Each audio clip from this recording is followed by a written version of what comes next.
Okay, welcome if you're joining us on YouTube. Today's review session, we're going over all the course content, haha, or as much of it as we can stuff into 2 hours. So you can see on the screen, we've had some votes on what material is giving us the most trouble. The biggest category we're going to talk about today is probably E&M, because it got around half the votes. And in that, induction got the most, I think. Or maybe, oh, dipoles too. There's some worry about dipoles. So we'll talk about dipoles and induction as a large focus today. After that, we'll probably just hop all the way up to waves, and then down to quantum systems and the and optics. So I'll put timestamps for each of those in the description. Yeah, that should work out well. Okay, so where we should probably start is with magnetic field. One moment, I'm going to put the chat up just so it's right in my face. There we go. Okay, so I'm going to start with magnetic field and what magnetic field is, at our level, just so that we can move on down to induction, which is like the cream of the crop. And what we know for sure that at least one part of the final tomorrow will be on induction. So magnetic field. What's magnetic field? Magnetic field is a companion to the electric field. We've got the electric field and the magnetic field. And both of these, when we say field, we mean it's something that permeates space. It's all over the place. And it has different strengths and directions based on where you are in space. So a field is just something which is defined throughout space, like it has numbers associated with it. A scalar field is something where there's only one number, like temperature, and a vector field is one where it has a direction too, right? So when we think about like electric fields, hopefully that's getting intuitive now. We've got a bunch of little arrows at different points in space indicating the different directions of the electric field. The magnetic field is just a companion to that, and it behaves a little bit differently than the electric field. So the electric field acts, and I'm going to tell you what, I'm going to do this. Let's have this section down here be on E&M.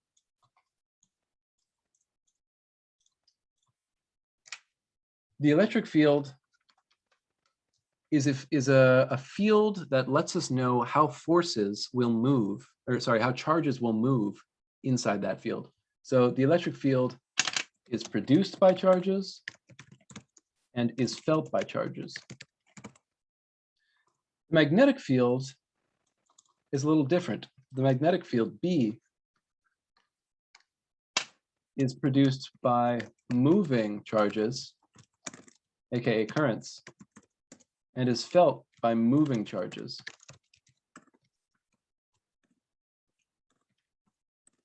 So if your charge is stationary, there's going to be no force on that charge. Okay, so there we go. So the magnetic field can be produced by like a stationary, by what do you call it? Like a piece of iron, a permanent magnet. There we go. I was going to call it a stationary magnet. This is something you might see, the magnetic field making a little dipole shape, a little butterfly shape. Now, field lines are strongest in regions where they're most dense. So here, the strongest magnetic field is right near the poles, near the north side or near the south side. It's less dense out here at the edges. So if I were to draw in more field lines, something like this,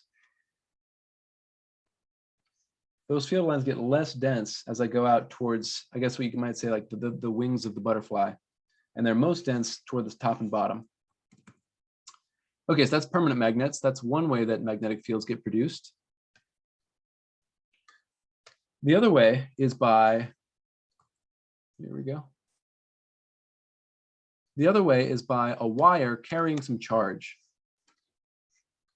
a current, I.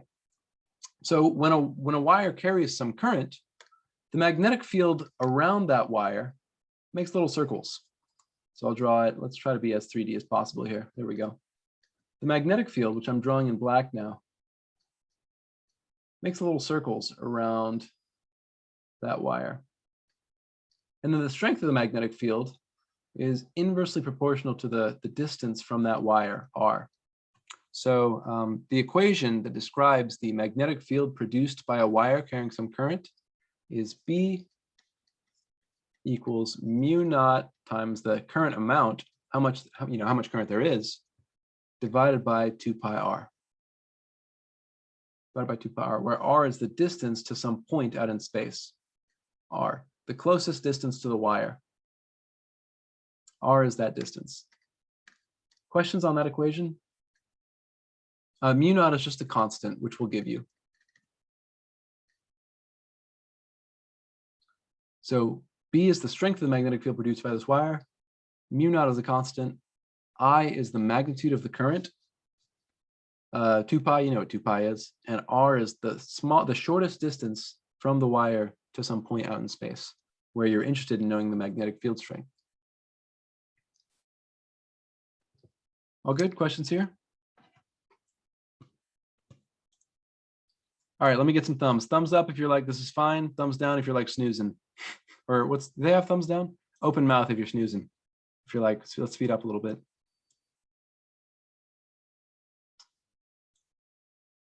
Okay. All right, good to know. Thanks, everybody. Everybody else already asleep. Okay, so there's a question. Is this called a wire magnet? I wouldn't call it a wire magnet, no. I'd call this a current carrying wire. So a current carrying wire. Current carrying wire. It acts kind of like a magnet, like it produces a magnetic field and is in that sense a magnet. But usually when I think of a magnet, I think of something that makes this dipole shape. Yeah. Another question, a stationary charge will not feel a force from magnetic field. That's right, that's right. Yep, and we'll get to that equation in just a moment, but that's right. If it's a stationary charge, it will not feel a force from a magnetic field. Okay. So that's how we produce magnetic fields. Magnetic fields, notice that they're like, how do you say it? Their head's always attached to a tail. So unlike with electric field, where you've got a source that just like goes out to infinity, these heads never have to touch any tails. They never have to connect up anywhere. Unlike this, for a current carrying wire, the magnetic field makes continuous little circles, kind of feeds on itself. Feeds on itself is kind of just it's not a legit way to think about it, sorry. It's not that it feeds on itself, it's just that the electric field lines are connected. They make connected lines. Okay, hopefully that wasn't horribly confusing. So it's not like the magnetic field is consistently just getting stronger and stronger on itself or something like that here. That's not what I mean. Just that they are connected in space. All right. Field of a wire, right-hand rules. Okay, the two right-hand rules, and you mentioned that this was not something you were too worried about, so I'll just spend a moment here. But the right-hand rules, there are two right-hand rules of interest. The first one tells me the direction of the magnetic field around a current carrying wire. So here you see I've kind of drawn it going this direction, right? So I would call this counterclockwise viewed from above. Counterclockwise when viewed from above. If I were to take my eye and look down in this direction, here's my eye, there we go. Then what I would see is kind of like, a clock almost circling around in a counterclockwise direction. Yeah, so the way that I use right-hand rule 1 is I align my thumb with the direction of the current, in this case up, and I curl my fingers around. So the confusing thing here, I think, comes with where is my palm? So my palm, if I've got some wire, let me get a wire, here we go. I've got some wire. Here's a good one. Let's do this wire. I've got some wire, and I have some current running up it. What I do is I take my palm and I stick it on the wire, stick my thumb in the direction of the current, and then curl my fingers around the wire. And that tells me where the magnetic field is pointing as I go, in what direction the circle is going, so to speak, as I go around my wire, or as I curl my fingers around the wire. So here, This is counterclockwise, right? Counterclockwise viewed from above. Let's do it this way, counterclockwise viewed from above. If I do it with current pointing down, then my magnetic field goes clockwise viewed from above. So clockwise viewed from above. Okay. I've got a follow-up question. Can I please go over how we know if a wire is going up/down versus into the page / out of the page? Sure. So if a wire is going up or down, when we say up or down, usually we'll draw it too. But when we say up or down, this is what we mean. So we'll draw it like with a wire here, and current will either be going up or going down it. Now, if current's going into the page, you'll have your wire, and the current will be shown as either going into the page, there's current, or current will be going out of the page. So if your current is going into the page, it's going away from you. I think of it in the context of like archery. So if I shoot a bow and arrow, the arrow is going away from me. I see its tail, right? I see the cross of its tail feathers. If the arrow is coming toward me, if I'm being shot at, then I see the head of the arrow. So this is into the page, and this one over here is out of the page.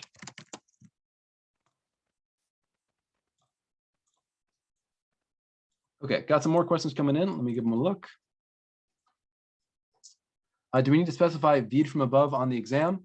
It's always a good idea. So viewed from, I would say that if you answered it without saying viewed from above, a grader would likely just infer that you meant viewed from above. But identifying where you're viewing the situation from is always a good idea. It just adds specificity. Yeah. Another question: how would the RHRs be different for scenarios with regards to where our thumb is? Good. So so with right hand rule 1, if your thumb is pointing, well, I don't know. I guess I don't know how to say this. I guess I'm not 100% sure I'm solid on the question, but with right hand rule 1, your thumb aligns with the direction of the current. So if you knew, for example, that the field was going counterclockwise like this, or was moving in this direction, you had some graphic that showed you the field, and you said, okay, what direction is the current? I curl my fingers in that direction, my thumb points in the direction of the current. Done. So does the right-hand rule 1 help you figure out the magnetic field, but not the magnetic force? That's right. Right-hand rule 1 is useful for discovering the magnetic field from a current, or vice versa, discovering the current from a magnetic field. But in terms of determining the force, we use right-hand rule 2, which is what I talk about next. Thanks for that. Appreciate it. Thanks for the question. Yeah.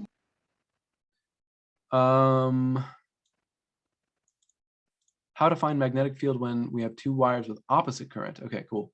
Do we need to know how to do vector addition? Okay. The formula above is magnitude of the magnetic field vector. Okay, so good. We've got a couple of questions coming in. I'll just take them in order. So there's a question: how do we find the magnetic field when we have 2 wires with opposite current? So if you have 2 wires with opposite current, or just 2 wires generally, what you can use is this property of magnetic field called superposition. So if I have one wire here with current going up and 1 wire here with current going down, each of these, if I look at a point in space, P, is going to contribute a magnetic field commensurate with the size of these distances R1 and R2. So using this formula for the magnetic field, some distance R away from a wire carrying some current, we can determine the magnetic field due to each of these wires individually, and then just add them up. So if I have 2 magnetic fields, it is vectors. Like magnetic fields are vectors. So if I have 2 magnetic fields, B1 and B2, produced by, say, 2 different wires, the total is just the vector sum of those 2. Yeah. So like, for example, in this case, both magnetic fields, B2 and B1 at this point, would point into the page. So I would know their magnitudes. I know they're both pointing into the page. So they'll just add kind of like scalars, they're both pointing in the same direction. So I could just add them like scalars. If they're pointing in opposite directions, it'd be kind of like subtracting them like scalars. And if they're pointing in directions which are off by some angle, but not 180 degrees, well, then you have to break out your vector addition. Yeah. Do we need to know how to do vector addition? I would say in general, yeah, it's a really useful skill. It is a covered part of 7C. Yeah, like if you think about when we did vector addition for dipoles. So hang on, I'm a little behind on my questions. Let's go back. That formula above is magnitude of the magnetic vector. Yes, this is the magnitude of the magnetic field vector at some point, a distance r away from a current carrying wire. Yep, it's the magnitude of the magnetic field vector at that point. Question: if the current is down and magnetic field is clockwise, that is still viewed from above, right? Yes. Yep, that's right. So say that I say, all right, current is going down in this situation. I don't want to redraw my thing. Can I rotate it? I probably can't. Yeah, I don't want to belabor this too much because it's already been 20 minutes. I want to make sure we have time for other things. But if I had a current going down, this is I, the current going down. My magnetic field using right-hand rule 1 would go this way. And if I take my eye and view it from above, that looks like clockwise, right? Here's 12, here's 6, here's 9. Yeah. So viewing from above, it looks like clockwise. Hey, Adam, real quick, Yeah. can you explain how B1 and B2 are both pointing into the page? Or going Sure. Yeah, sure. So good. So this is right-hand rule 1 again. So what I'll do, let's do this. Okay. I'll come from your perspective. So imagine for a minute that we're looking at the left wire. And I'm saying, all right, I'm interested in a point P, which is to the right of that wire. So the right is going to be this side of the wire. If you're looking at my screen now, yeah. This side of the wire, that's the side I'm interested in. So what I do is I take my thumb. Hello, one sec. Let's kill that. Okay, I take my thumb, I stick it in the direction of the current, and I stick my palm on the wire. Then I curl my fingers. So on the right side of the wire, on the side that is nearer to my curtains, my fingers are going to point into the page. On the left side, the side that I'm on, it's pointing out of the page. And I'm saying all this from your perspective. Yeah, hopefully. Okay, so that's for the wire on the right. Or sorry, the wire on the left, the first wire, the one that I've circled. Now let's shift it over now to the second wire. For the second wire, here I am.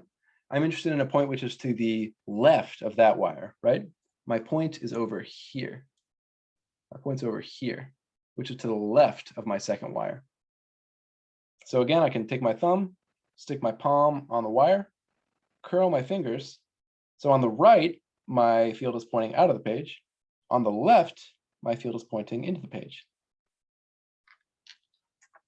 Does that help? Hopefully that makes it visual. Yeah, it does. Thank you. Nice. Good stuff.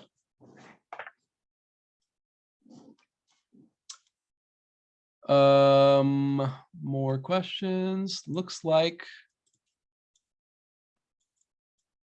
we're okay for now.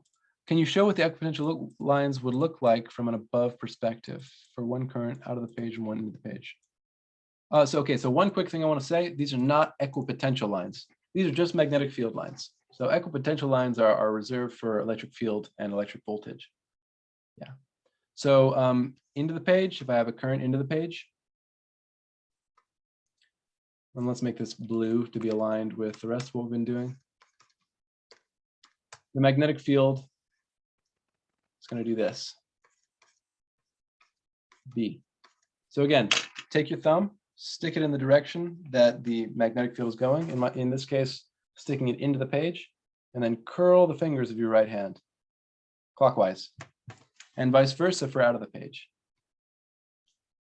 So if I have a current I that's pointing out of the page, my magnetic field is going to go counterclockwise. I take my thumb, I'm going to go from your perspective now. My thumb is coming out toward me. So I curl my fingers, and that is counterclockwise. More questions. If two wires are the same direction and B is opposite, the total B is canceled out. So that's true at the middle, like at the midpoint between the wires. Again, I think, yeah, I think there's okay, there might be a larger level of understanding here. So the magnetic field is defined at every point in space, at every point in space.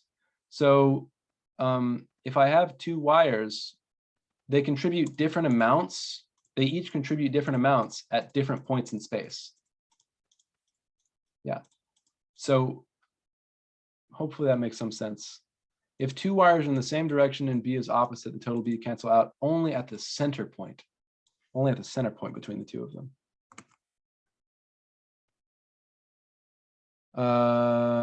Just wanted to see how the magnetic field lines would be affected in proximity, referencing the FNT problem. Oh, I see. Oh, okay, I see. So like if they were, okay, if they're actually like this. So in that case, it's gonna make kind of like an almost dipole shape. So in here, the field lines get crunched together, and out here, they don't have to be crunched together anymore. Basically because field lines can't cross.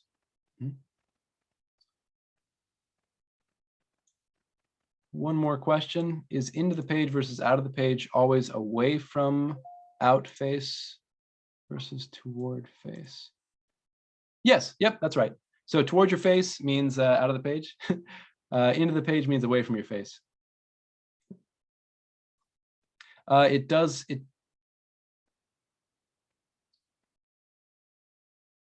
matter. Yeah, it does matter what direction you do. Into the page and out of the page are very different. So yeah, because one of them, right, gives you clockwise and one gives you counterclockwise. So you do have to, you can't just pick one. you have to stick your thumb in the right direction. Good questions, thanks.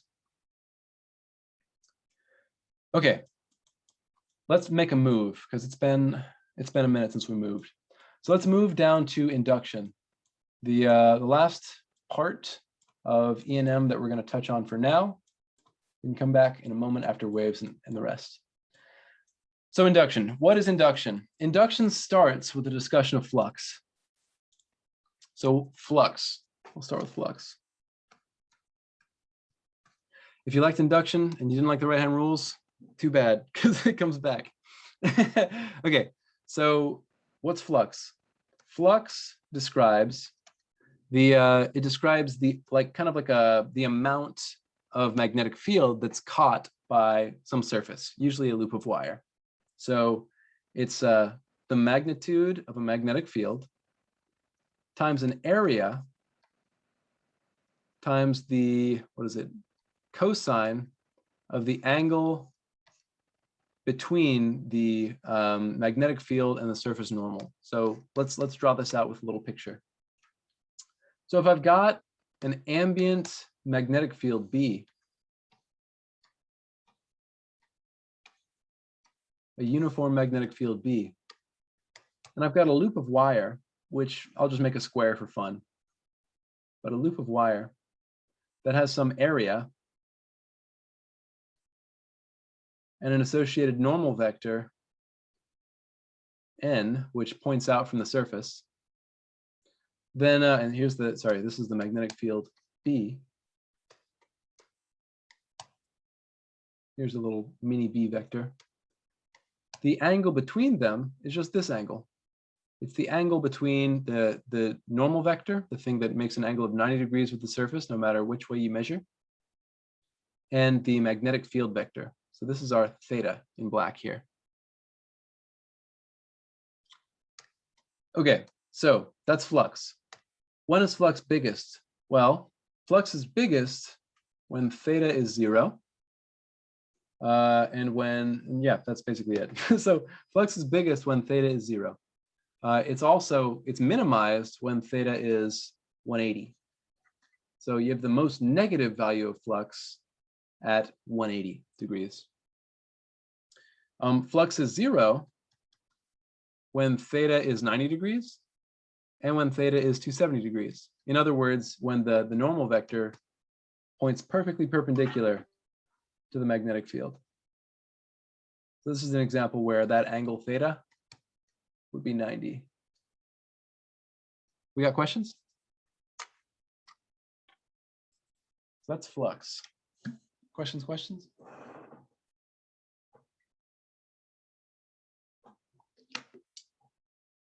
Got a question coming in with respect to induction.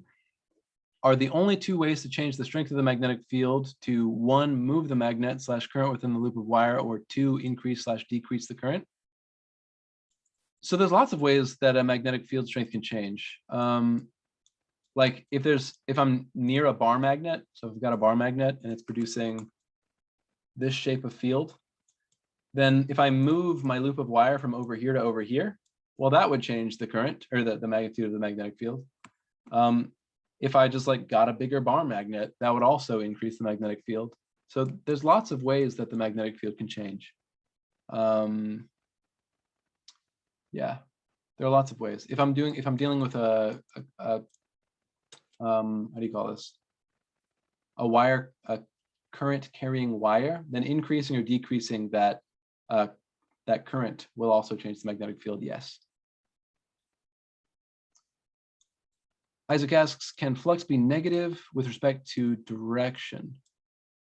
So flux can be negative, yes. Whether flux is positive or negative depends on your normal vector, so where you've defined your normal vector to point, and the magnetic field.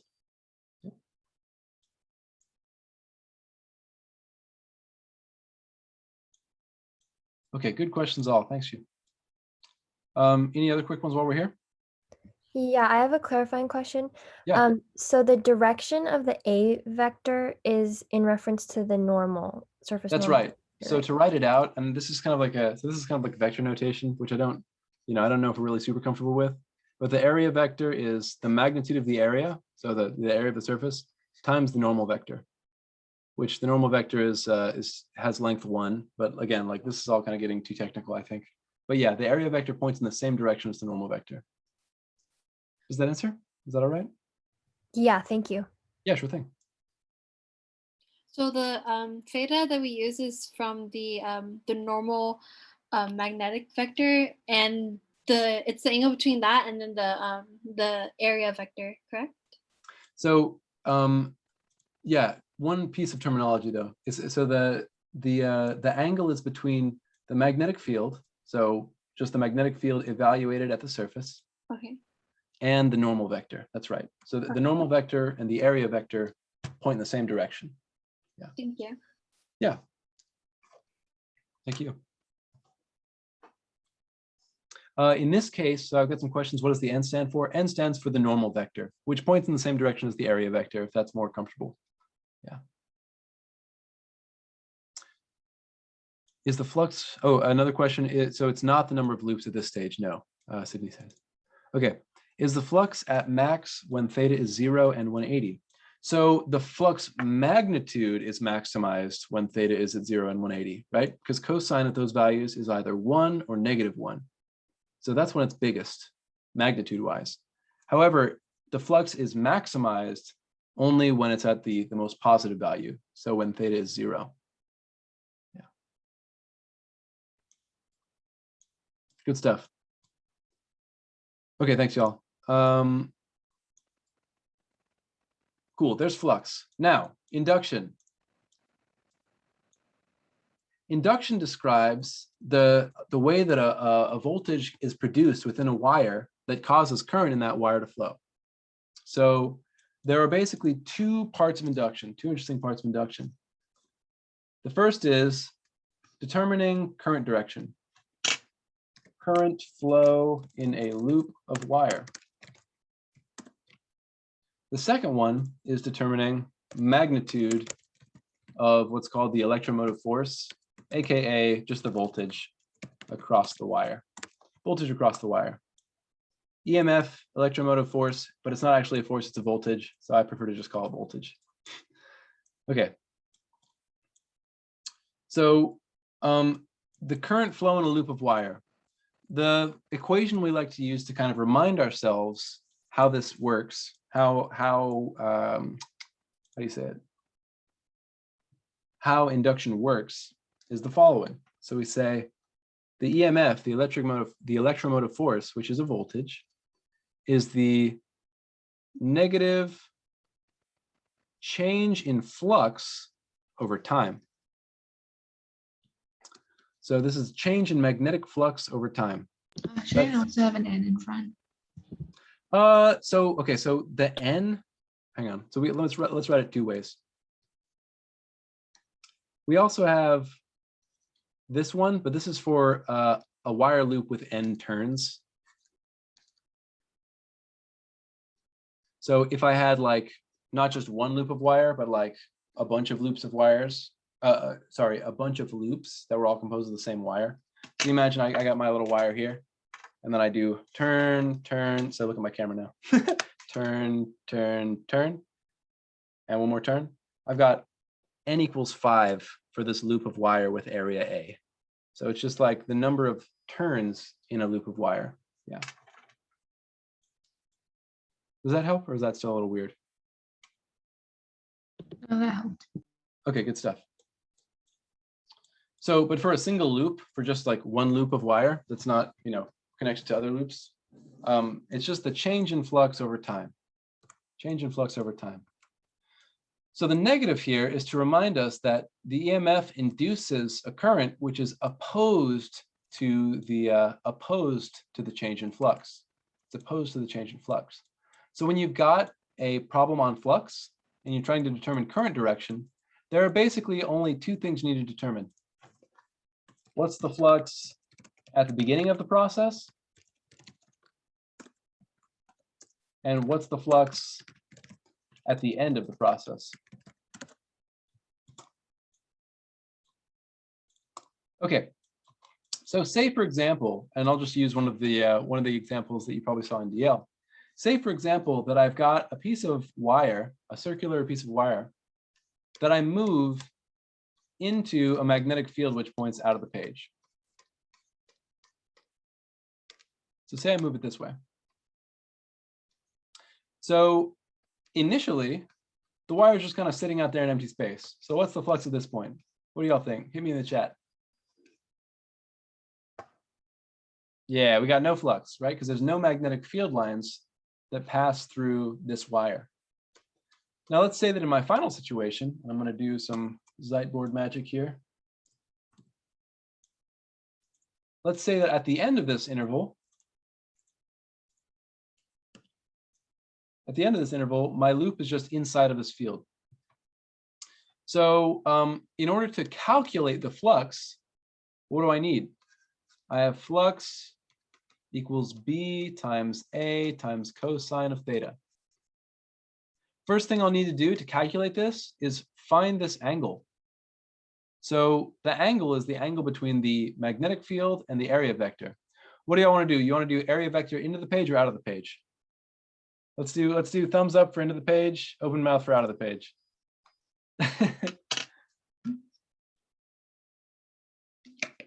Okay, open mouth for out of the page. We'll do it in the out of the page direction. So I'll say that my normal vector. It doesn't matter whether you go into or out of the page for A. Nope, doesn't matter. It's your choice. Okay. You just have to stick with it once you've started. Yeah, so stick with it once you've started. So if I were to say the area vector is out of the page, I just have to make sure that that same side of the what do you call this thing? The loop holds on to that direction of the area vector. So if you want, looking at my screen now, if I've got my phone here, I could choose an area vector that was this direction, this direction, or this direction, right? But once I've started a problem, I have to make sure I have to keep the area vector associated with that same side, the same side of the What if it was like a rectangular instead? The loop, this loop? Yeah. Same deal. Okay. So the area vector, the defining characteristic of the area vector or the normal vector, if I have a surface, is that the area vector points out from that surface and makes an angle of 90 degrees, no matter which axis I measure relative to. So if this is like the surface, it's 90 degrees on all sides. I can't find an angle of coming into this, an angle on the surface of this rectangle or square that doesn't make an angle of 90 degrees with this area vector. We say it's orthogonal. It makes 90 degrees no matter where you come from. Does that help? Is that all right? Yeah, just because like for the earlier thing, like if you went up, like you're able to figure out for those ones you're able to figure out the angle, like the direction of the A or the Yeah, normal. so I just picked one. Yeah, as it happens, I picked one that was in the same direct or as close to the same direction as the magnetic field, because like just aesthetically, I like it when flux Yeah. is positive, but it's either way. I mean, So yeah. it could be going out of the page instead as well. So it's not going out of the page in this scenario. It would instead be saying, I'd say it goes like this direction, up and to the left. Mhm. Yeah, it's not really properly a 3D plot, I guess. But yeah, it would be the normal vector would go the opposite direction, and the angle would then become this angle. Okay, and then what about the one on the bottom, the 90-degree one? Yeah, so in this case, my other option would be something like this. That's my other area vector. So I should really probably draw these in two separate colors. But okay, so if I chose this one, then my angle would be from B to A, still 90 degrees. Okay, thank you. Yeah, sure thing. Thanks for the questions. Wait, I'm confused. Didn't you say that the area vector is in the same direction as the normal vector? Yes, that's right. But so whatever I choose for my area vector, my normal vector has to point in the same direction. okay. So the normal vector and the area vector, if I define one, then I've defined the other. Yeah, they both point the same way. I can't change one and not change the other. I think that maybe that's what you're getting at. Does that make sense? Yeah, I was just confused because you kind of just drew like the area vector like on the opposite end of the normal vector. So what I was trying to do was draw in two different possible choices for the normal vector. Oh, okay. Yeah. Okay, thank you. You can choose either of these. Okay, thank Yeah. you so much. No, it's good. Thanks for the clarifying question.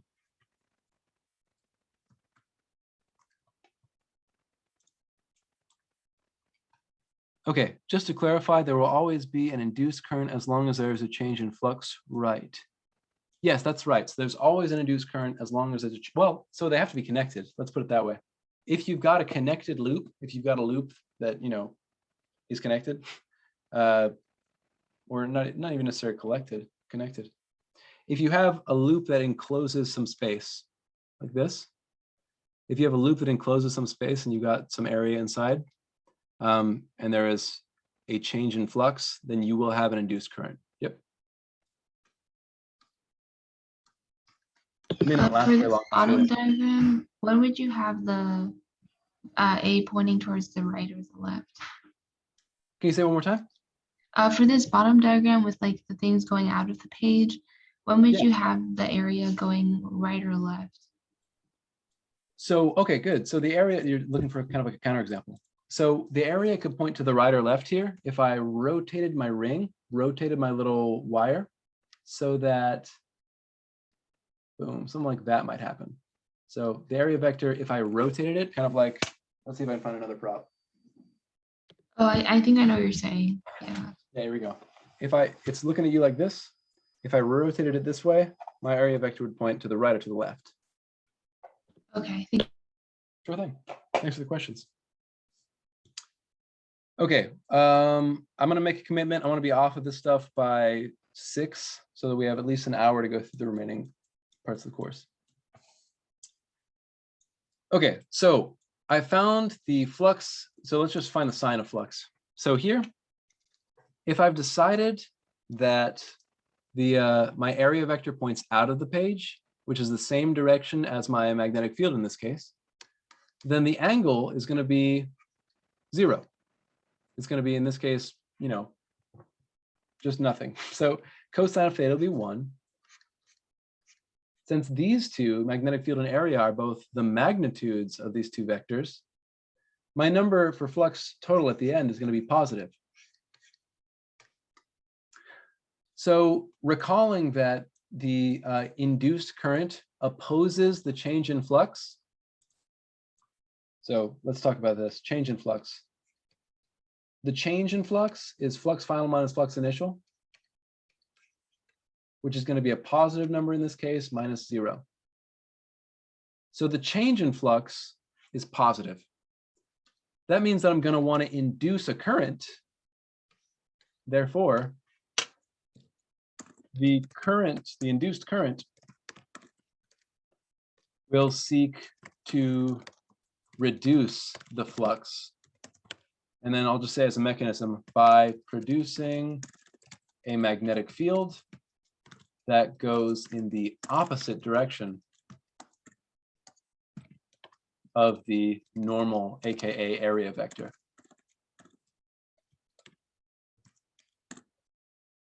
Does that make sense? So the change is positive. The induced current is trying to do the opposite of whatever that is. So the change is positive. In other words, the flux increased. The induced current is then going to try to do the opposite. It's going to try to reduce the flux. The way that I reduce the flux is by producing a magnetic field in the opposite direction of the normal vector. I increase the flux by producing a magnetic field that points in the same direction as the area vector.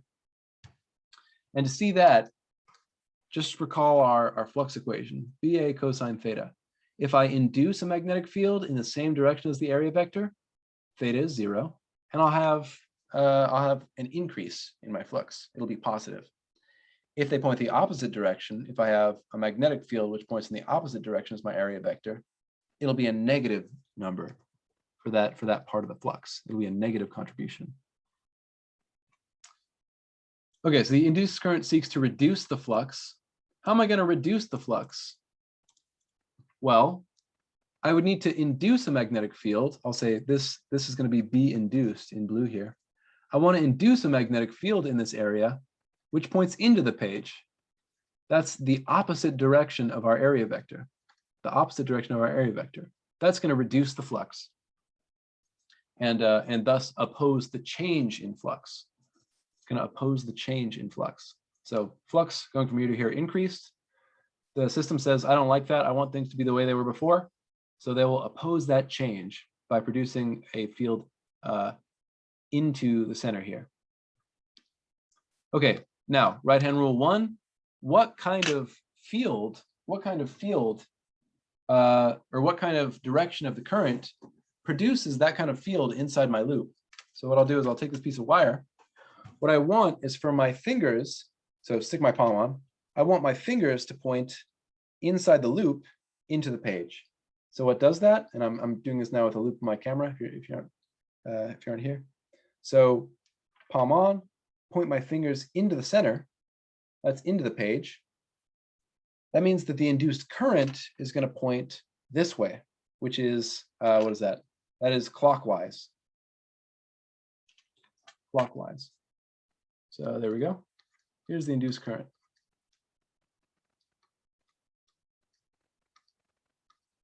I induced. Okay, that's pretty much it for flux. That's how flux works. There are lots of different ways that flux can change, but the key is to determine the sign of the change in flux and define an area vector. Once you've got those two things, your induced current tries to produce an induced field which opposes the change in flux, tries to restore the system to however it was before. Okay, questions, please, because I'm sure there's probably a couple. Can I just let me get a general temperature check. Can I get thumbs up if you're like, yeah, that helped, and open mouth if you're like, I'm just as confused as I was before, or like comparable. Can I just ask a quick question? How did you course. determine again how the current of the induced, how did you determine like the current of the induced vector? Yeah, the direction of the induced current? Yeah. Yeah, sure. So is it okay if I start with like knowing that the change in flux was in the same direction as the area vector? Mm-hmm. Okay, so if I start from that, so knowing that my flux changed to be more positive, in other words, the magnetic field went from not really being aligned with the area vector to being aligned strongly with the area vector in this case.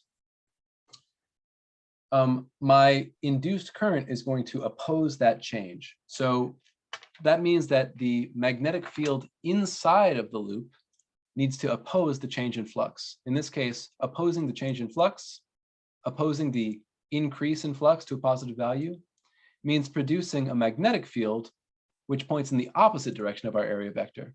So that'll be like a negative contribution to the flux. So in this case, the flux increased in the direction of the area vector.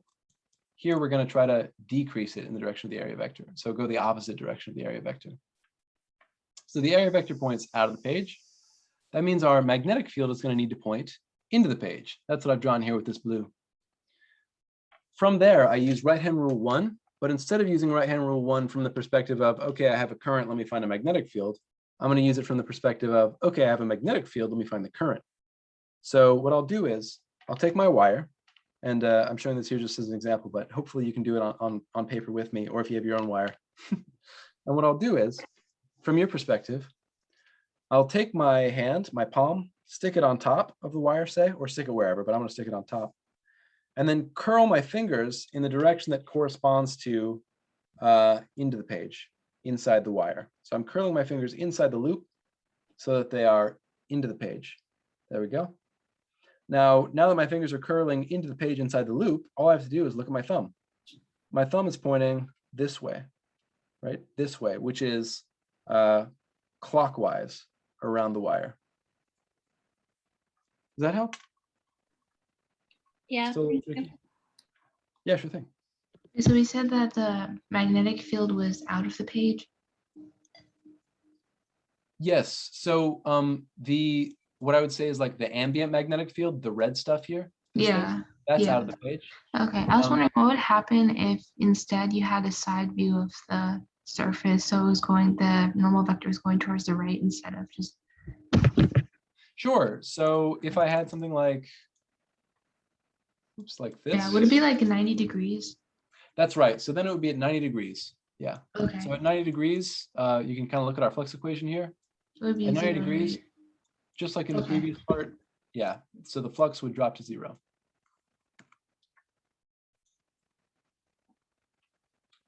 Wait, so then if Okay. the flux is 0, there would be no change in flux, right? So you wouldn't have an induced current. Yeah, sure. So you're saying if I started with this over here, so initially Yeah. this has no magnetic field, so it's just 0.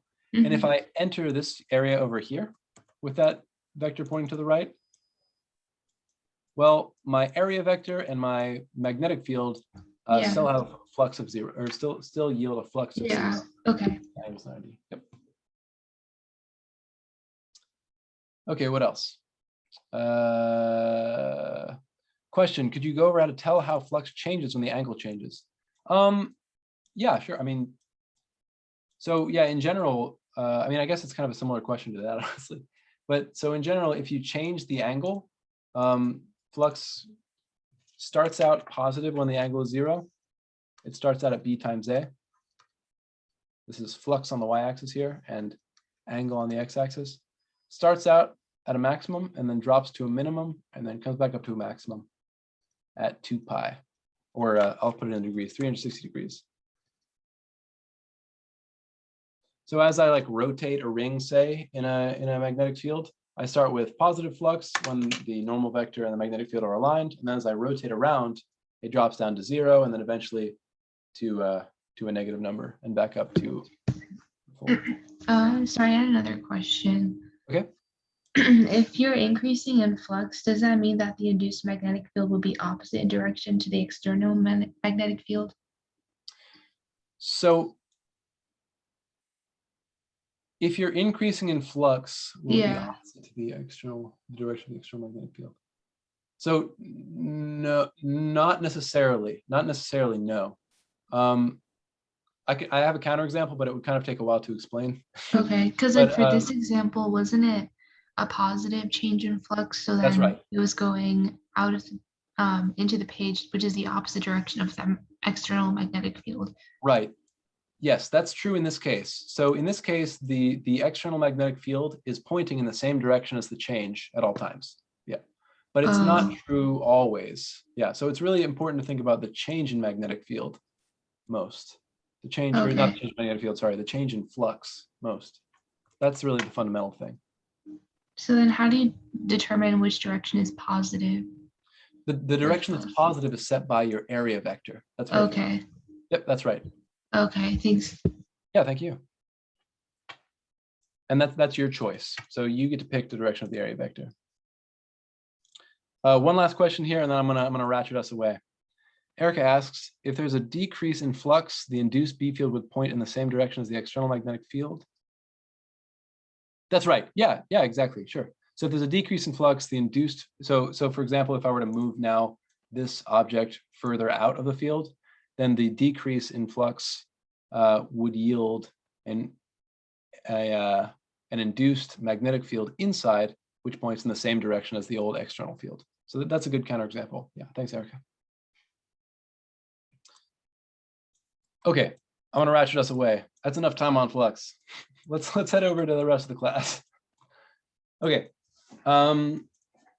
wave equation we aren't too worried about. Doppler effect we're a little worried about. Interference we're mostly worried about. Let's take a few moments to talk about interference. So when we talk about interference, there's basically one scenario that's well described by an interference chart or a phase chart. So I've got two sources, source one, source two. I know this is a bit of a pivot. So if you're waiting around for waves to come back, now's the time. I have source one, source two, and somewhere else I have an observer. Oh, my observer. Now source one and source two produce waves with their own properties. T1, lambda one, that's basically it. T2, lambda two. Now these, and also the initial phases. Initial phase one, initial phase two. So they have their own little set of properties. The whole medium has a given speed, b. Okay. So the key thing to consider when constructing an interference chart, a phase chart,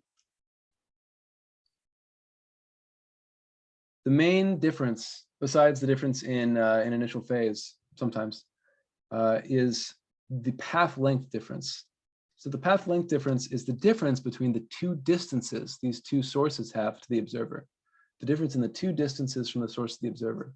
So delta x is either x2 minus x1 or x1 minus x2. I'm going to call it x2 minus x1. Now, when I've chosen what delta means, so if I say delta x is x2 minus x1, I have to stick with that throughout. So for example, then if these were things that had two different periods, I would now have to say the two sources are T2 minus T1. I have to stick, once I have set a convention for my indices, I have to stick with it. 2 minus 1 in this case. Now, in a situation like this, I would have a phase chart giving each of the terms of my wave equation and the difference between our two sources. So like 2 pi delta of 1 over tau times t, 2 pi t delta of 1 over tau, minus 2 pi delta of x over lambda. And then what else? The last thing would be plus delta of the initial phase to give us the total difference in phase. Now, each of these things has some associated, like, some values associated with them or some formula associated with them, depending on if you know, for example, like delta 1 over t, so on. The conditions we care about are those of constructive interference and destructive interference. So when the sum of these terms is an even multiple of pi, we have constructive interference. When we have an odd multiple of these, we have destructive interference. And everything else, we say it's partial interference. Okay, boom. Now, there's one special case which we often concern ourselves with, but which is, like I said, only a special case of the general case of interference, which is the change in phi naught is 0, and the change in period is 0. So there's no difference in the period either. Or in other words, they produce things with the same frequency. In that case, path length difference is the only thing which is not 0. And our conditions for constructive interference are when the path length difference is 2n pi, or sorry, not 2n pi, is n lambda, so an integer number of wavelengths for constructive interference, and a half wavelength difference, n plus a half, so a half integer multiple, we say, of wavelength for destructive interference. Everything else is partial. So constructive interference means like louder, right? Destructive interference means like softer, smaller amplitude wave. Quick questions here, quick questions here.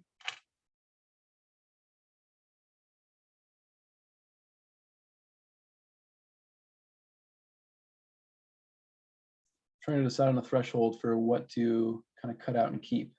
So we'll definitely keep the quantum systems. We'll keep mirror optics. So I guess 20 is around it.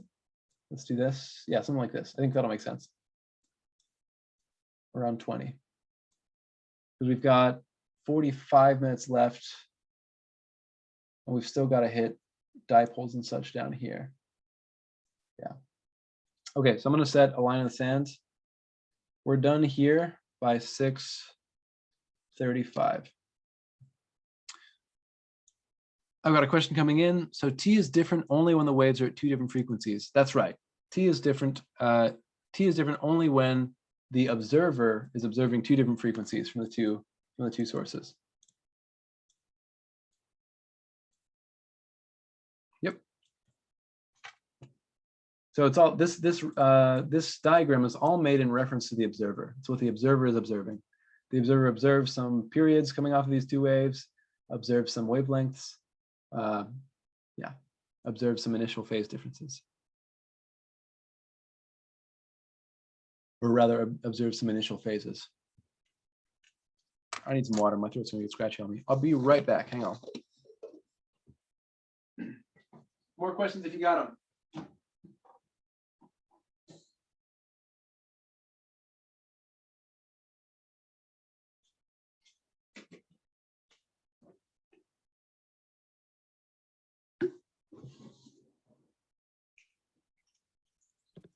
Hi, could you quickly write out the equation for the potential energy of a charge just to see the equation? Oh yeah, sure. You just want to have it for right now? Yeah. Yeah. Potential energy of a charge, PE equals QV. So the magnitude of that charge, or the value of that charge times the ambient voltage. Okay, Voltage thank you. Yep. Okay. And the voltage isn't a change in voltage, right? It's just a voltage. Nope, just a voltage. That's right. Okay. Okay. We've got interference. Young's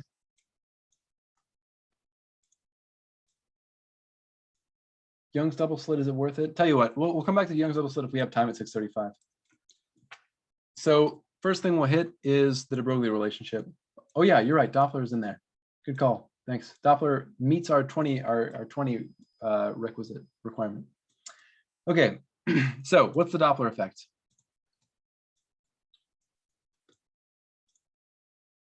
The Doppler effect in math is an observed frequency. F observed is V plus or minus V of the observer over V minus plus, I say, velocity of the source times F, where F is the source frequency, the frequency that the source perceives itself to be producing, so to speak. Quick question while we're here. It says in sync, it means we have the same fixed phase constant. That's right. In sync means zero difference in the phase constant. Yep. Okay, Doppler effect. Now, what the Doppler effect describes is how an observed frequency is shifted when either the observer or the source is moving. So if an ambulance swings by you, it goes, right? And the reason for that is because the velocity was originally coming toward you. It's coming toward you, and then later it shifts to moving away from you as it passes by.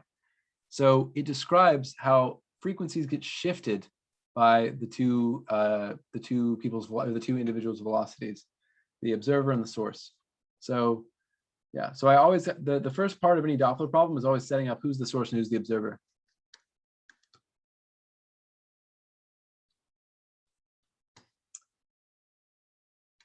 Okay.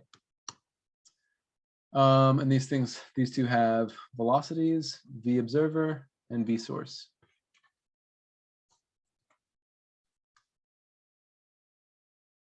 So the source is the one producing the waves. The observer is just observing them. Now, so again, what this gets us out is the observer's observed frequency. It's what this person hears, the observed frequency from this source frequency over here. So the hard thing is determining what these signs are supposed to be, So in order to determine what the signs are supposed to be, it's best to think about them individually. So if I only had the observer moving, if the observer were moving toward the source only, we had V source equal to 0, well, then the observer should hear something higher than the source frequency. It should hear something higher pitched. How do I do that, manipulating only the upper part of my equation? Well, I use a plus, right? To increase the amount that, increase F observer. So yeah, so this is plus on top when the observer goes toward the source. Okay, by the same token, it's minus when the observer is moving away from the source. On the bottom, we can do a similar logic. So if now the source is the only one who's moving, if the source is moving toward the observer, then I would expect the frequency observed by the observer to be greater than the frequency produced by the source. That's when the ambulance is coming towards you at a high pitch. How do I do that? Well, by making the denominator smaller, by using a minus sign. So we use the minus sign on the bottom when the source is moving towards the observer. We use a plus sign when the source is moving away from the observer. Cool. One last thing to mention that I probably should have mentioned at the beginning is these V's are the speed of sound in the medium. Speed of sound in the medium.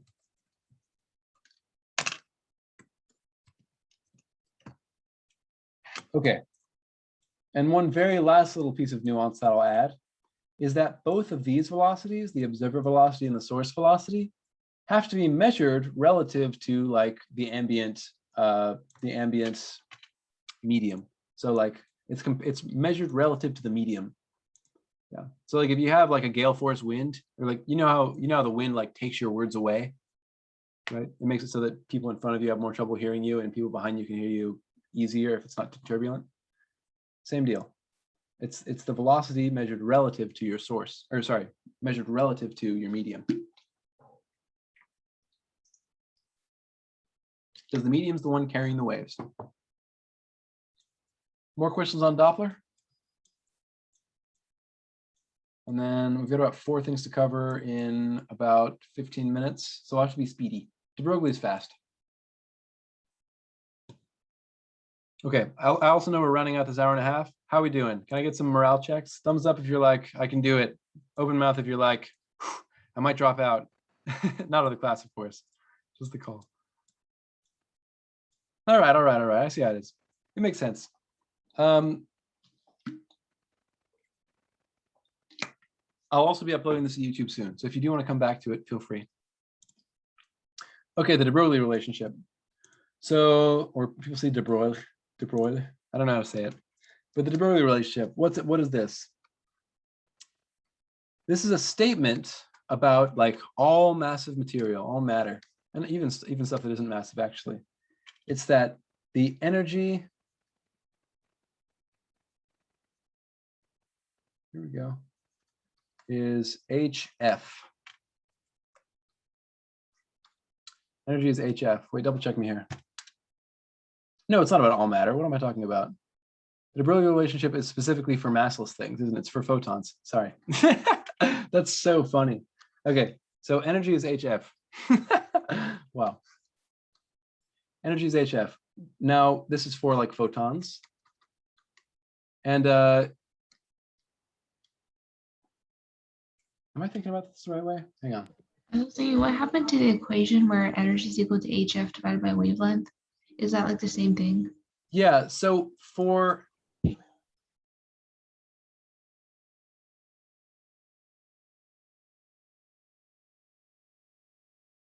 okay, we're good. Straighten myself out. Yeah, so this is strictly true for photons, and you can kind of like BS it and apply it to other things, but we won't do that. So this is not actually the de Broglie relationship. This is an extension of the de Broglie relationship. The de Broglie relationship is, whoa, I erased my words. Hello. Let me get rid of this. The de Broglie relationship is not the energetic statement about photons. The de Broglie relationship is lambda, the de Broglie wavelength, is h over p, where p is the momentum. So for massive objects, that's h over mv. So this is calling back now to throwing a baseball through a diffraction grating. Throwing a baseball through diffraction grating. Because it's got really high mass, baseballs don't really diffract very much. They act just like a regular quantum system. Or sorry, a regular old classical system. It just acts like a ball that you'd expect. It doesn't diffract very much at all. But for small things, for things that are very small and have relatively small momentum as a result, they've got larger de Broglie wavelengths typically. So smaller things are more quantum-like as a rule. This kind of describes why quantum phenomena so often appear at the smaller scales. Okay, now an extension of the Broglie relationship is that the energy of a photon is h, Planck's constant, times the frequency of that photon. Because the relationship between the speed of a wave in a medium and the wavelength is mediated by the frequency, so v equals lambda f like this. Because this is true, for light particles, for light, we have that c is lambda f, which is the same as saying that f is c over lambda. Plugging that in over here, that gives me that the energy of a photon is hc over lambda. Boom. So this is the energy of a photon coming from de Broglie and someone else. Yeah. All right. Is that comfy or is that a little weird? There's de Broglie. Again, this thing, the de Broglie wavelength, physically what it shoots to describe is how much an object would diffract if I were to shoot it through a diffraction grating, like a Young's double slit type experiment, where I kind of see how much it interferes with, or where it interferes with itself, and get out this clean interference pattern, bright spots and dark spots. So the larger this wavelength relative to the size of the object, the more quantum-like our system, we'll say, the more it would act like a wave. Okay, 10 minutes left. Let's zing through these quantum systems. So there are three quantum systems. There is the quantum harmonic oscillator, which describes like, say like two atoms connected by a spring. Its energy levels are uniformly spaced. This is an energy axis. And each of these things is n equals 0, n equals 1, and so on. So the energy as a function of n increases linearly. The formula for that is En equals 2 E naught n plus 1/2. Notice that this n is just kind of out here by itself. It's not exponentiated. It's not n squared or n to the negative 2 or anything like this. So the energy levels increase linearly. That means the gaps between energy levels are all the same size. So again, the quantum harmonic oscillator is for systems that are kind of like a mass and a spring, or two objects bound together by a spring. So like the classic example that I think we pull up sometimes in practice quizzes is an oxygen atom, a diatomic molecule. Oxygen molecule, sorry, not oxygen atom. Okay. Next, particle in a box. Particle in a box. The particle in a box is a purely theoretical system that was first discovered, or first, I guess, uncovered, because it was so easily described by quantum mechanics. So the particle in a box is an example of one of these standing waves. What it really is described by physically is a particle that's allowed to move back and forth with infinitely hard walls. A container with infinitely hard walls. So left and right only, it's allowed to move back and forth, and it's a container with infinitely hard walls. It turns out that there are only certain allowed wavelengths, certain allowed shapes that the probability function of this particle could take. In other words, like where the particle is likely to be found. And those correspond to the standing waves. Associated with each standing wave, each of those n, the fundamental being n equals 1, first harmonic n equals 2, and so on, is En equals n squared h squared over 8ml squared, where L is the length of this box and m is the mass of the particle, m. H is, again, de Broglie's, not de Broglie's, Planck's constant. Planck's constant. Mass of the material. Okay, the mass of the atom. The last one to talk about is okay, hydrogen atom. The hydrogen atom describes the energy of the electron, as it orbits the proton. So I've drawn here like a very like classical type picture of the electron literally orbiting, but of course it's really one of these like electron clouds, electron orbitals. So as we ascend to higher energies, as we get higher energies out, or we go to higher states, the energy of that electron is given by is negative 13.6 z squared over n squared. I believe that's it, right? Yeah, that's it. And that's in units of electron volts. So this energy, first of all, what's Z? Z is the number of protons in a hydrogen-like atom. This energy starts out really negative, and then as n increases, it becomes closer and closer and closer to 0. So the energy spacing decreases as we get higher and higher in n. This is n equals 1, n equals 2, n equals 3, and so on. And on that note, the energy spacing here for the, what is this called? Particle in a box increases as n increases. So n equals 1, n equals 2, n equals 3, and so on. And that's because of this n squared, right? So the energy goes like the square of n. And so on. Just to be explicit, this is the energy axis. Okay, I know that was like a mega fast overview of quantum. Do we have any quick questions? I think I have time for maybe one or two quick ones.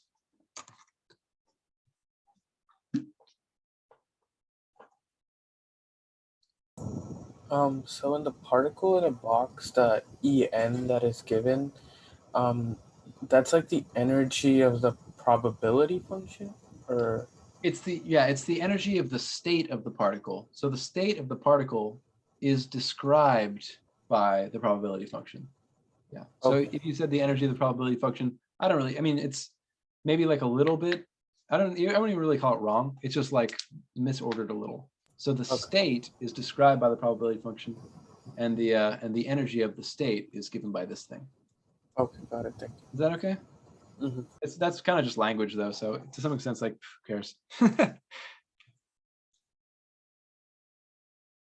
Yeah, if you were to say that on an exam, we'd know what you mean. The energy of the wave function is a totally fine way to say it.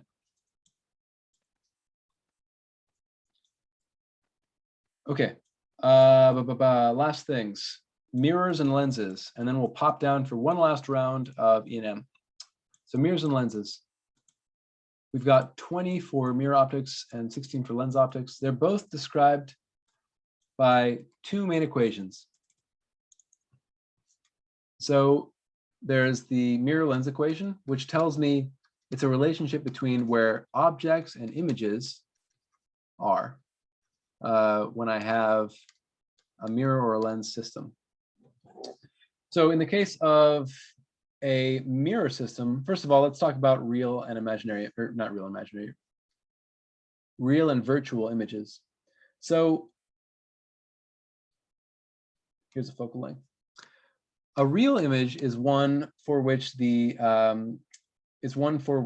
rays actually converge in real space. So it converges somewhere in real physical space. So boom. Say that I have an object here. Some rays bounce off of the lens, or off of this thing. What is this called? Really, it should be like slightly behind, I think, but whatever. Okay. Let me change this up. I don't like my positioning. Let's put it not at F. Let's put it at like a little bit beyond F here. Let's put it right here. Okay. I thought that the lens would have two focal points. One more time. I thought that the lens would have two focal points. Yes, a lens does have two focal points. Here I've just drawn a mirror. Gotcha. Yeah, here I've just drawn a mirror. But yes, lenses, you could say they have a focal point on both sides. Okay, my object in this case is like back here. Boom. So this is my image, sorry. Image is back here. My object is right here. So this is an example of a real image. A real image is one for which the rays actually cross in real space. So like really a photon could bounce off the mirror, go over here, photon goes over here, bounces over here, and those two photons cross each other. Those two rays cross each other. Virtual images, no such thing happens. So in a virtual image, rays from the object, instead of, let's draw like this.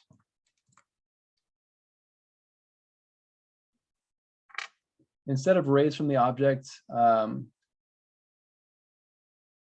crossing each other in real space, so like these two rays are never actually going to cross each other, right? If you imagine this one going out to infinity, this one going out to infinity, they don't cross each other for reals, but their extended lines cross.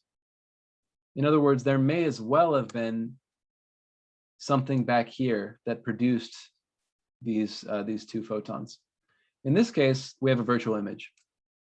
So virtual images mean a sign less than 0 for the image.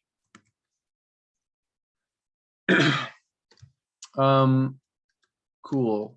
And we've got multiple cases, but for time, I think I'm gonna have to cut them out. We've got multiple cases for different kinds of lenses and mirrors. Convex and concave mirrors have opposite focal signs from concave and convex lenses. However, we'll use, as we've been doing, converging always means positive focal length, diverging always means negative focal length. Okay, the other important equation to have in your back pocket is the magnification equation. Negative I over O, which is the height of the image divided by the height of the object as measured from the center line. Notice that when magnification is a positive number, the image is oriented the same way as the object. When magnification is a negative number, it's flipped. Anything else? When the image distance is positive, i.e. when we have a real image, magnification must always be negative. So a real image is always flipped if you've only got a single lens or a single mirror. What else? Mirror optics, lens optics, cool. Last thing that I might add is that for a multi-lens system, the total magnification is just the product of individual magnifications by lenses, etc. So like if I know I1 over O1, I2 over O2, I3 over O3, etc. I can calculate the total magnification. What else? Okay, it's 6:35. I told myself hard cutoff. One more pivot, last pivot of the day. So we're going to pivot now down to electric field, electric forces, and working our way up to dipoles and to the potential energy of a dipole. So what I will do is I will pull that stuff all the way over here. So the electric field, how does it work? The electric field is related to the electric potential. So the electric potential is, say this is 4 volts, 3 volts. Electric potential is the same as voltage. And what it describes for me is kind of like a landscape. It's like a landscape down which the electric field flows. So the electric field points the fastest possible direction down this landscape of electric field. So my electric field here is marked in blue. My voltage field is marked here in red, aka a potential field is marked here in red. So this is the electric field. The electric field is strongest in regions where equipotential lines are dense. So I'll say strongest where voltage is changing most quickly, where equipotential lines are most dense.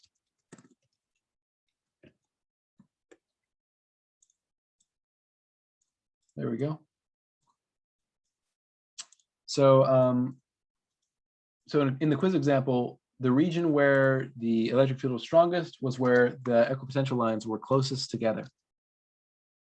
We codify this by saying that the electric field, magnitude of it, is, well, I'll just say, yeah, the magnitude of the electric field is the change in voltage over space.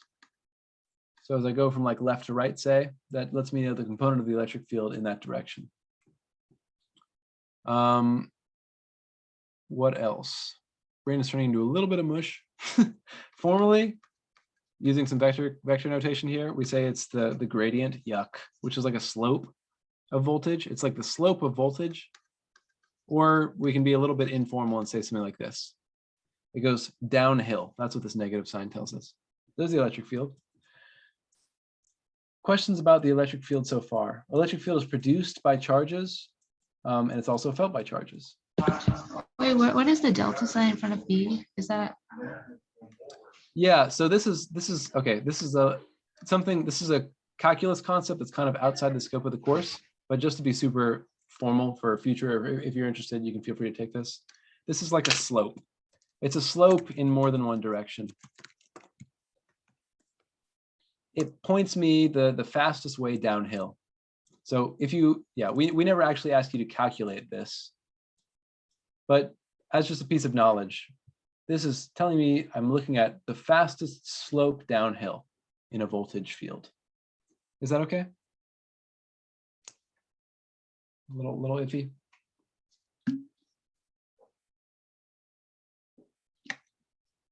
The electric field points toward decreasing voltage and the fastest possible path to decreasing voltage.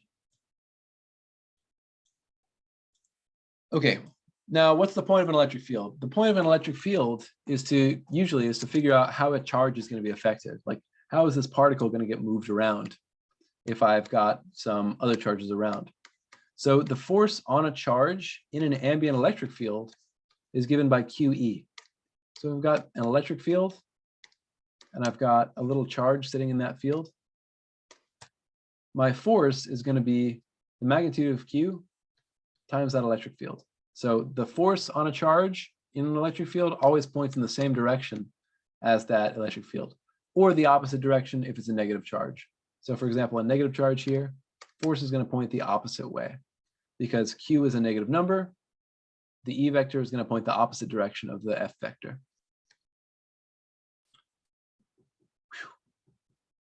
Okay, there's a little bit about electric field. It's been a minute since I paused for questions, so I'm going to drink a little bit of water, and then after that, we'll move on to dipoles. Quick questions here. How does the electric field work? What's the point? What is this?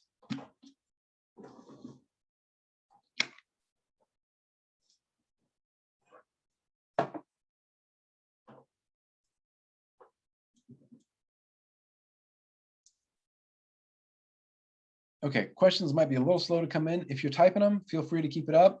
Otherwise, if you then kind of put me off to the side, waiting for me to come around to dipoles, we're starting dipoles now. So feel free to come on back for dipoles. Dipole time. So what's a dipole? A dipole is a configuration of charges with some asymmetry. I'm going to spell this wrong. Okay. in the distribution of charge.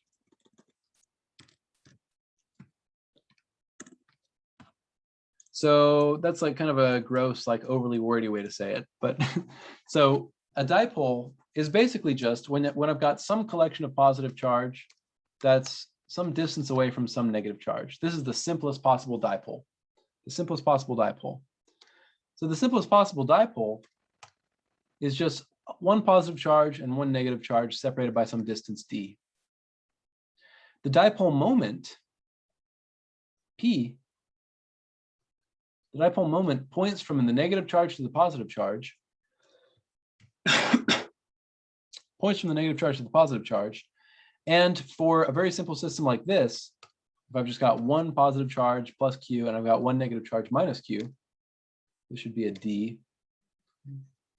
The magnitude of the dipole moment is just given by Q times D. Yeah. Okay, so there's the magnitude of the dipole moment. What the dipole moment? What if there was more than two charges? Sure. So if I had more than two charges, we would have to do a vector addition. So in general, the definition for a dipole moment, and this is kind of getting a little, maybe a little bit more technical, is the dipole moment is the sum over all your charges. So I'll just say all charges of the magnitude of that charge times the R vector to that charge. So this is getting a little bit technical again here. If I've got some origin out in space, O, here's the point. The R vectors R1 and R2 for charges 1 and 2 respectively here are these things. So these vectors which point from an origin out to that point in space. It doesn't really matter where you set your origin, but if you wanted to calculate it, this is how you do it. I'll just let you know, like this is a bit too advanced. I won't have you actually calculate a dipole moment of a distribution of charges. Yeah, it's too mean. And it's So like the max amount of charges you would put is 2, right? I would only ever want you to compute the dipole moment for 2 charges. That's right. Okay. Yeah. And then how come it's not 2 times Q times D for the 2 charges? Good. So you're saying that because we have 2 Qs, right? Yeah. So this is kind of a question of your convention. Personally, how do I say it well? So this is a choice of convention. For me, I like to say that each charge has a Q total charge as opposed to 2Q. So, okay, to kind of show this from this definition, just to say why it is in this case. So say that I set my origin to be on top of the negative charge. If I set my origin to be on top of the negative charge, the R vector there is 0, right? So I've only got one R vector, just this one, R1. Okay. So then I've only got plus 1Q. Yeah. And the math turns to work out the same no matter where you start from, I promise. But basically it's because this Q has to do with the amount of charge that is separated from itself. That's how I think about it, is like, if I put these 2 charges together, plus Q minus Q, I end up with 0 net charge. The dipole moment talks to me about how much charge has been separated from something neutral. That's the way that I like to think about it. Does that help a little bit? That's just an intuition that I have. You don't have to think about it that way. I've got a couple of questions coming in. It looks like I missed one before. So electric field is also strongest where field lines are densest as well, right? Yep, that's true. Yep, that's true. Where field lines are densest is also where the electric field is strongest. Another question, Q in the equation is the value of positive charge or the negative charge? Either. So it's in this equation, it's that value signed. And in this equation, it could be either. It doesn't really matter because the magnitude will take care of it. Yeah. Could we have written 2QD2? Where does this, I'm wondering where that comes from, but I would say like, no, the thing is, it's not really true, no. It should just be Q times D in this scenario. Does 2QD come from somewhere else? Is that like? Oh yeah, there was actually like an FNT about like in carbon dioxide molecules and like the polar moment. And then I think it had like three atoms instead of 2 atoms. Right. Yeah. When you've got, if you've got a multi-atom system, it can be a little bit more complicated. Sure. So there's another question coming in, which is, does the dipole moment depend on where the origin is set? I.e., could I have gotten 2QD if I set the origin somewhere else? And my claim is that no, you wouldn't. You would get the same value, just QD in this case. Yep. The 2QD, it sounds like, was talking about a multi-atom system. Okay. What else? We are at 6:48. We got 12 minutes left. We wanted to work our way over to the potential energy of a dipole. So some quick facts about a dipole. A perfect dipole, just like a magnetic dipole, so this is a picture that many people are probably used to seeing. A perfect dipole produces an electric field, which makes this kind of like cool, I call it a butterfly shape. It's not really very butterfly-like. Something like this. And I'll put my arrowheads on there in just a minute. I should make this appropriate. There we go. Okay, so this field that I'm drawing is the electric field produced by an electric dipole. Notice that the electric field, as usual, points from positive to negative. Positive charge to negative charge. But the, what do you call this thing? The dipole moment points this way, from negative to positive, right? So that's one distinction between physics and chemistry. I just want to make sure we're, clear on that. Dipole moment in physics points from negative to positive. The way I think about it is that, like, I think of it almost like a pump. Like, the dipole moment is the pump that, like, pushes up the electric field back to the positive charge. Super non-physical way to talk about it, but it just helps me remember. P is like pump. Yeah. Okay.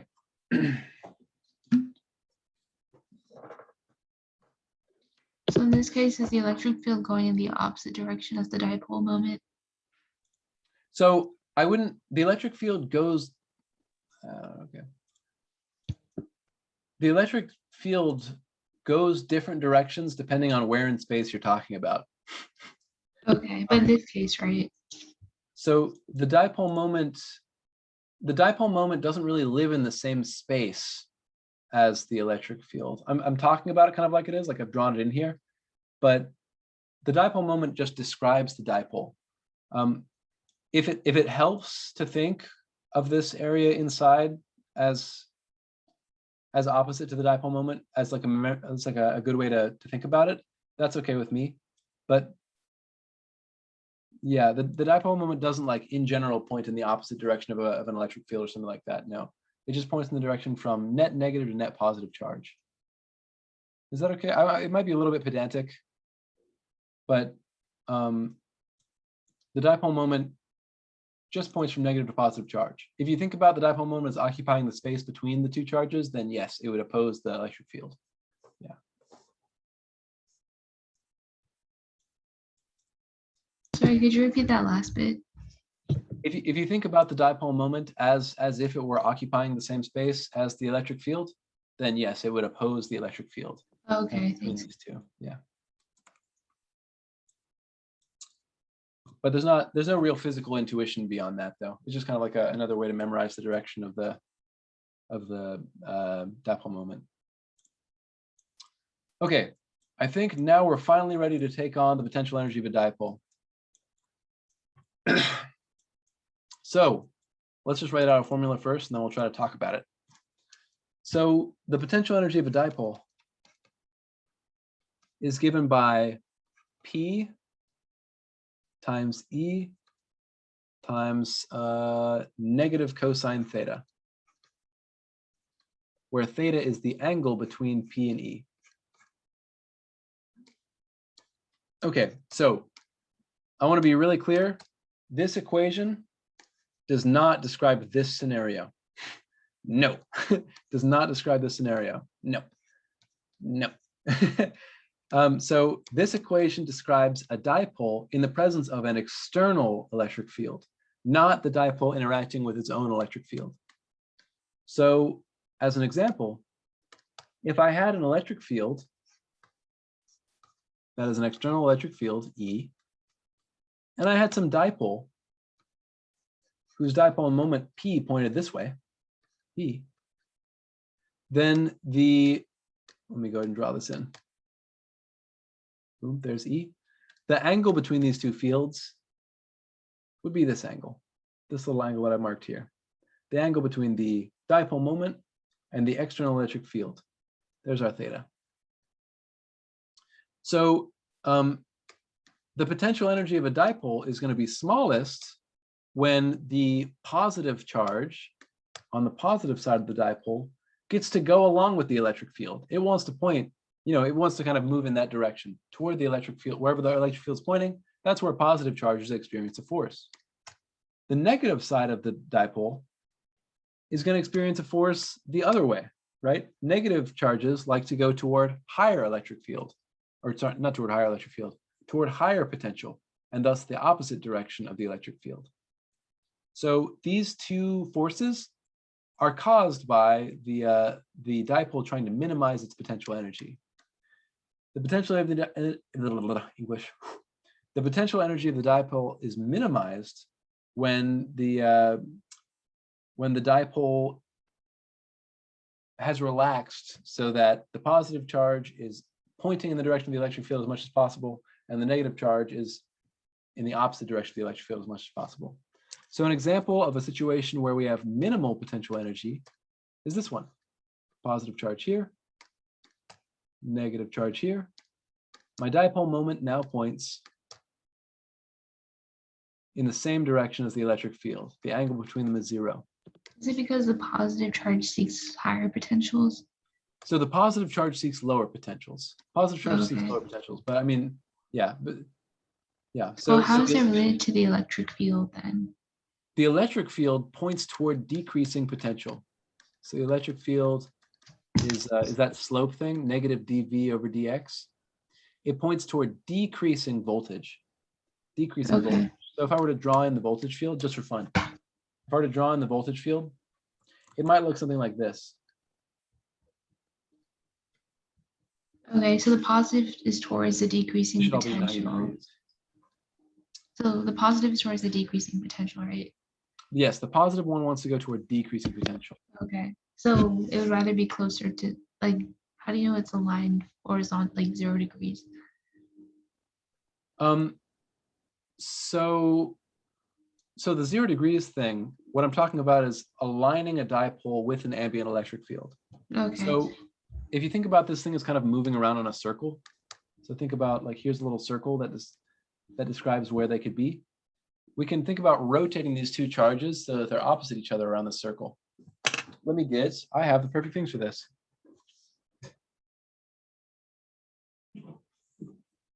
Oh, I lost my blue one. Okay. But so here's a ball. Think about my two charges, a positive charge and a negative charge. And let's say that there is an electric field that's pointing up. So up for me, like this direction. If you look at my screen, let me stop sharing for a second. That way for the YouTubes, it'll be a little more visible. Okay, so I've got an electric field that's pointing up. I've got a positive charge and a negative charge that form my dipole. So white for negative, orange for positive. And my electric field's pointing up. Now, under normal circumstances, what are these charges going to do? Well, the positive charge wants to flow in the direction that the electric field points. And the negative charge wants to flow in the direction that the electric field is opposite to. So it's going to want to flow down in this case. It's going to move like this. So the positive charge is going to want to push us up. The negative charge is going to want to force down. But they're also attracted to each other because it's positive and negative charge, right?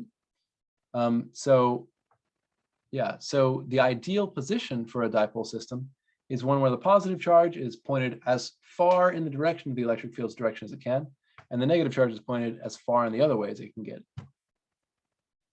Does that help a little bit, or is that still causing trouble? Oh, it makes sense now. Nice. Okay, good stuff. Okay, let me start my share back up. I got another quick question coming in. When theta is 0, is that max potential energy or minimum potential energy? Good question. And I wonder if I misspoke about this earlier. So when theta is 0, when there's no angle between P and E, that is when potential energy is minimized. PE is minimized. Potential energy is minimized. Hopefully this makes some sense from like that force perspective to kind of draw back to another old idea. Because At what angle would it be maximized? Go ahead, one more time. At what angle would it be maximized, the potential energy? Oh, So 180. Are you saying when would it be maximized? Yeah, the potential Yeah. energy. Like, Good. So yeah, it's maximized when this angle theta is 180. 180 gives you maximum potential energy. So to see that, consider what that would look like physically. If my dipole moment P is pointing opposite the electric field, well, that means that the negative charge is down here at the tail. The positive charge is up here. So yeah, so when the angle is 180, the positive charge is like way far away from where it wants to be, i.e. like as far as possible in this direction. And the negative charge is as far away as it could be from where it wants to be, which is over here, rotated that way. Does that help? So the negative charge again is trying to go upstream, opposite direction of the electric field. The positive charge is trying to go downstream in the same direction as the electric field. So here, potential energy is maximized. And in particular, it's the dipole moment times the magnitude of the electric field.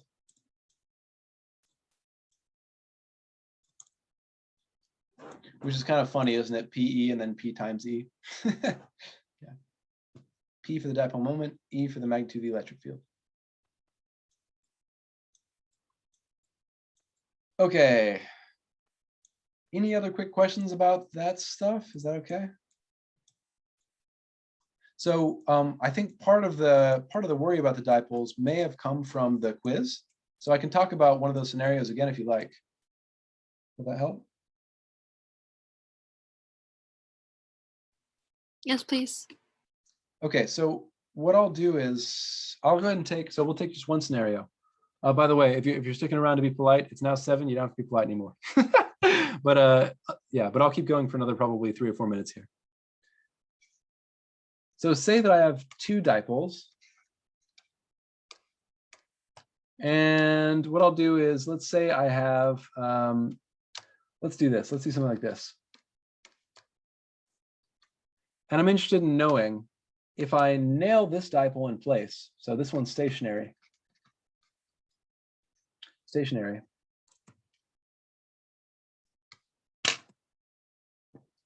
Bruh, can I type please? Hello? Stationary. This one's stationary. This is going to be a dipole which produces an electric field that this other dipole feels. I'll call this my test dipole. Non-stationary. It's free to rotate. I'll also call it my, quote, test dipole. It's the one that's allowed to move around. Okay, and the question is, what orientation minimizes the potential energy?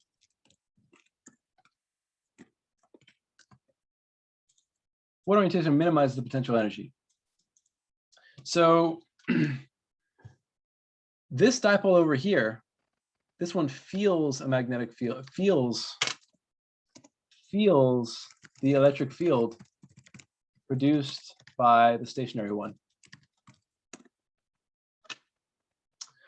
So I kind of have to think now, like, okay, well, in order to find the potential energy, what do I need?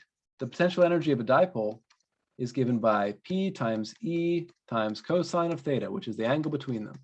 So P is going to be, just whatever the value of this dipole moment is. E is going to be the strength of the electric field generated by this other dipole, the source dipole, the stationary dipole, at the point of our dipole. So I'm interested in this. I'll draw a specific vector. I'm interested in like this electric field right here, evaluated at this point, right where the other dipole is. So there's my E. I'm interested in E due to my external, my external electric field, which in this case is produced by this other dipole. So yeah, there we go. So in order to minimize potential energy, what I need, oh, I forgot my negative sign. Close one. Minus cosine theta. So in order to minimize my potential energy, well, cosine is biggest when theta is 0. Cosine is smallest, as in most negative, when theta is 180. We've got this negative sign here. That negative sign means that negative cosine theta is minimized when the angle is 0. Theta equals 0 at minimum potential energy. When does that happen? Well, that happens when the angle between P and this ambient electric field is 0. In other words, here's the solution. The solution is when the negative charge and the positive charge are arranged such that their dipole moment lines up with the ambient electric field.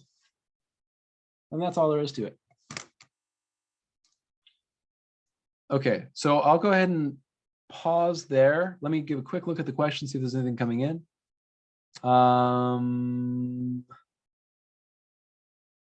These are fairly specific, so what I'll go ahead and do is I'll go ahead and end the recording here. Thanks for joining us if you're on YouTube, and then I'll take 2 seconds to answer these quick questions.